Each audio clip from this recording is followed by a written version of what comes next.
বান্দা কি কারণে আমাকে ছেড়ে দিলা? হ্যাঁ, রাত 12টা বাজে তুমি ঘুমায় গেলা, মা ঘুমায় গেল, বাপ ঘুমায় গেল, বিবিও ঘুমায় গেছে, পাড়া পড়শি ঘুমায় গেছে। আল্লাহ বলেন আমি তো ঘুমাই নাই বান্দা, আমিও তো ঘুমাই নাই।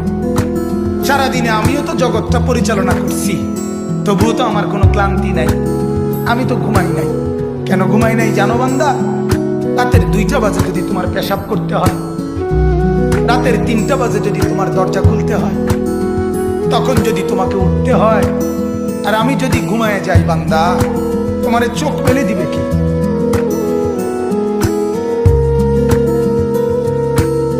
এই বাপ, চোখ মেলে দিবে কি?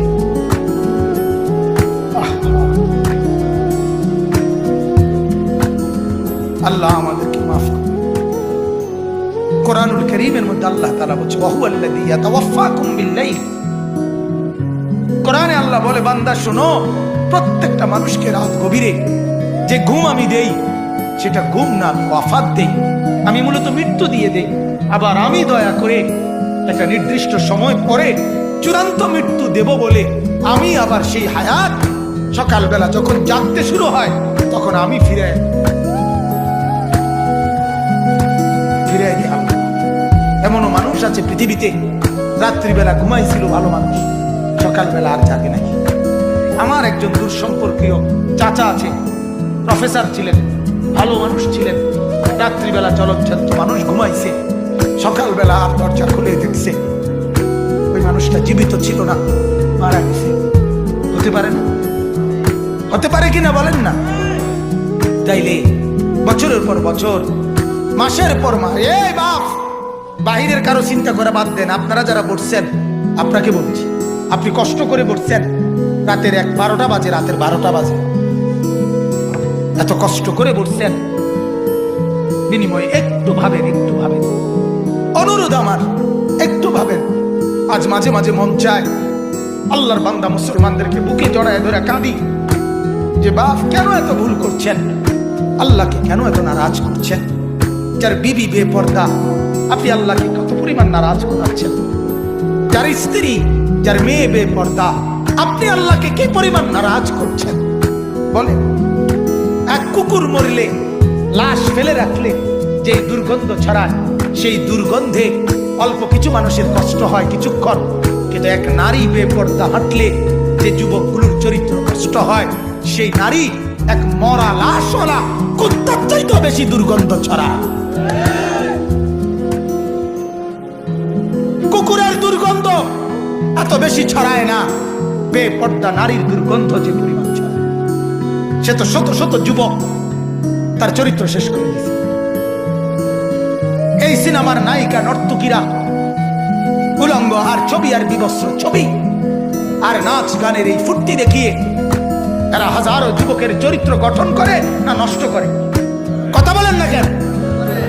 এজন্য আমার শায়েখ আল্লামা মুফতি মুশতাকুর নবী সাহেব বলে, হাজারো মানুষের জীবন নষ্ট করে যে, এজন্য তার জীবনে কখনো সুখ ধরা দেয় না। এজন্য এই পৃথিবীর জরিফ এটা, আপনি জরিফ চালায় দেখেন, যত সিনেমার নায়ক নায়িকা, এদের জীবনের মতো দুঃখী জীবন, ব্যক্তি জীবনের মতো কষ্টের জীবন আর কারো নাই। খবর লাগান, আপনি খবর লাগান, এদের মতো লাঞ্ছনা। কারণ হাজারো যুবককে নষ্ট করছে এই হাসি দিয়া, অথচ এই হাসি তার মূলত আসল হাসি না। এই হাসি যদি ল্যাবে অথবা ডায়াগনস্টিক সেন্টারে পরীক্ষা করায়, প্রত্যেকটা হাসির মধ্যে ফরমালিন পাওয়া যাবে। কি পাওয়া যাবে? ফরমালিন। ফরমালিন কি বুঝে বিড়ি খান, কি বুঝে সিগারেট খান, কোন বুঝে দাড়ি কাটেন, কোন বুঝে টেলিভিশনে নর্তকীর নাচ দেখেন।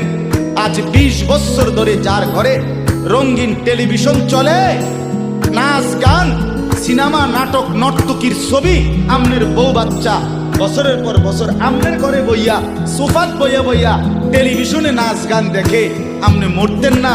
আমনের বউ বাচ্চা মরতো না? আমনে আল্লাহর সামনে দাঁড়াইতেন না? জিন্দিগিটাই ছবি, জীবনটাই ছবি, একেবারে যেটা পাও। আজ মুসলমানের যুবকের কথা হইল বেঈমান ইহুদি আর কাফেররা আমাদেরকে এরকম ফাঁদে ফেলাইছে যে যা কিছু আছে 24 ঘন্টা মুসলমানের ছেলে মেয়ের হাতে মোবাইল তুলে দিছে, যেটা ফাও শুধু ছবি উড়াই আমার কাছে পাঠায়। এটা কুত্তা হোক, বিলাই হোক, শুকর হোক, মানুষ হোক, গরু হোক, ছাগল হোক, হুজুর হোক, পাবলিক হোক, বেড়া হোক, বেড়ি হোক, জোয়ান হোক, বুড়া হোক, যেটা পাও শুধু ছবি উড়াই। জিন্দিগির কাজে একটা হায় হায় বাপ, তোমরা বুঝো না, বেঈমান তোমাদেরকে বেঁধে ফেলছে, আসতে নবীজি কথা বলছে, উম্মত চুরি ডাকাইতি জিনা ব্যভিচার মদ জুয়া নাচ গান টেলিভিশন নাটক সিনেমা বিড়ি সিগারেট তুমি সব করতে থাকো, তোমার জিডা মনে কয়টা করো, হাসরের ময়দানে শুধু আমার দ্বারে আইও, আমি বেহেশতে পাঠাই দিব। এটাই তো সুপারিশ না?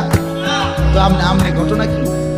এক বুজুর্গ বলছেন, আমি দেখলাম যে পুরা বাজারে যত ব্যবসায়ী তাদের মাল বিক্রি করতেছে, তন্মধ্যে সবচেয়ে বেশি চিল্লাইতেছে, কাস্টমার গ্রাহক ডাকতেছে এই বরফ বিক্রেতা, এবং চিৎকার করে করে বলতেছে, হে আল্লাহর বান্দারা, তোমরা ওই ব্যক্তির উপরে একটু দয়া করো, যাদের নাও আর জলদি জলদি নাও, যার পুঁজি খুব দ্রুতই গলে গলে শেষ হয়ে যাইতেছে। মানে আমার এই বরফের চাকাটা যদি তোমরা কিনতে দেরি করো, তাহলে আমার এটা কিন্তু এটাই আমার পুঁজি, এখন এটা যদি দেরি করো তাহলে গলে গলে কি হয়ে যাবে, আমার পুঁজি শেষ হয়ে যাবে, আমি আর বেচবো কি? তাই বরফের চাকাটা এমন না যে যতক্ষণ বেচা হবে না ততক্ষণ গলবে না, এমন সে গলতেই আছে, বেচা হোক কিংবা না। তো ওই আল্লাহর ওলি বলেন, আমি এই বরফ বিক্রেতার এই আহাজারি, তার এই চিৎকার চেঁচামেচি, তার এই পেরেশানি থেকে আমার হায়াতের কদর